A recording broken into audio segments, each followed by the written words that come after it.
ದಲ್ಲಿದ್ದಾನೆ. ಈಗ ನಾನು ಈ ಸಾಗರವನ್ನು ದಾಟಿ ಹೇಗೆ ಹೋಗೋದು ಅಂತ ಅವರು ಆಲೋಚನೆ ಮಾಡ್ತಾರೆ. ಅವರು 1008 ಹೂಗಳನ್ನು ಶೇಖರಿಸಿ ಇಟ್ಕೊಂಡಿರ್ತಾರೆ.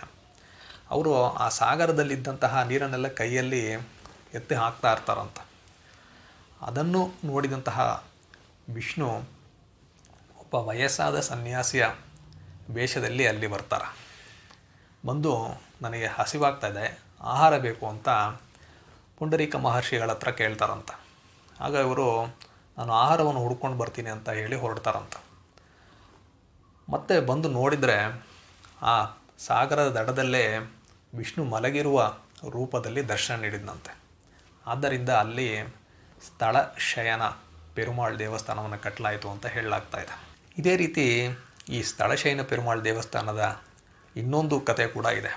ಏನು ಅಂದರೆ, ಮಹಾಬಲಿಪುರಂನಲ್ಲಿದ್ದಂತಹ ರಾಜ ಹರಿಕೇಶ ವರ್ಮ ಅಂತ, ಅವನು ಪ್ರತಿದಿನ ಮಹಾಬಲಿಪುರಂನಿಂದ ತಿರುವಿಡಂದೆ ಅನ್ನೋ ಊರಿನಲ್ಲಿರುವಂತಹ ನಿತ್ಯ ಕಲ್ಯಾಣ ಪೆರುಮಾಳ್ ದೇವಸ್ಥಾನ ಅಲ್ಲಿಗೆ ಹೋಗಿ ಪೂಜೆ ಮಾಡ್ತಾ ಇರ್ತಾನೆ ಪ್ರತಿದಿನ.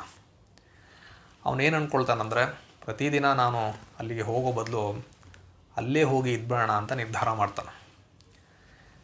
ಈ ವಿಷಯವ ವಿಷ್ಣುವಿಗೆ ಗೊತ್ತಾದಾಗ ಮಹಾಬಲಿಪುರಂನಲ್ಲಿ ಶ್ರೀ ವಿಷ್ಣು ಈ ಸ್ಥಳಶಯನ ಪೆರುಮಾಳ್ ರೂಪದಲ್ಲಿ ದರ್ಶನ ನೀಡಿದ ಅಂತ ಹೇಳಲಾಗ್ತಾ ಇದೆ.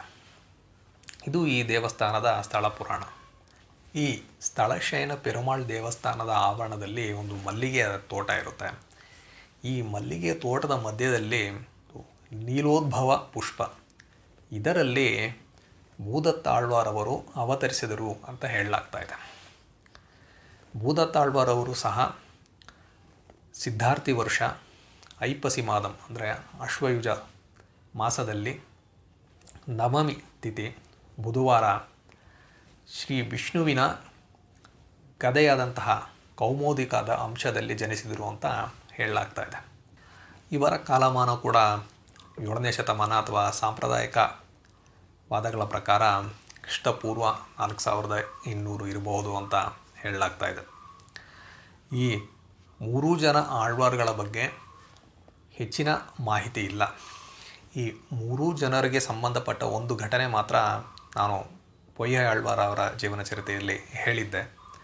ಅದು ಏನಂದರೆ, ಭೂದತ್ತಾಳ್ವಾರವರು ಚಿಕ್ಕ ವಯಸ್ಸಿನಿಂದಲೇ ವಿಷ್ಣುವಿನ ಮೇಲೆ ಅಪಾರ ಭಕ್ತಿ ಇಟ್ಟಿರ್ತಾರೆ.